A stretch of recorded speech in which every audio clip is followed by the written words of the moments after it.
Mantan sopir Atta Halilintar buka-bukaan gajinya, bantah dapat gaji puluhan juta. Arman Sham ternyata hanya digaji 4,2 juta rupiah saat bekerja jadi sopir Atta Halilintar.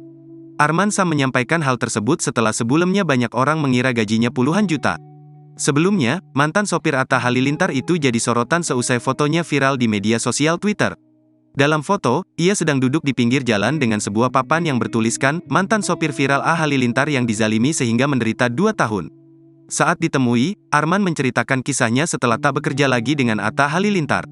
Arman mengatakan setelah berhenti menjadi sopir Atta Halilintar, ia berjualan kopi keliling di jalan. Kemudian, Arman mengaku pernah diberi tawaran untuk kerja menjadi sopir oleh seseorang. Diceritakannya, orang tersebut disebutnya kaget saat mendengar Arman pernah bekerja dengan Atta Halilintar. Sehingga banyak pihak yang menilai gaji sebelumnya yang Arman terima sangat besar.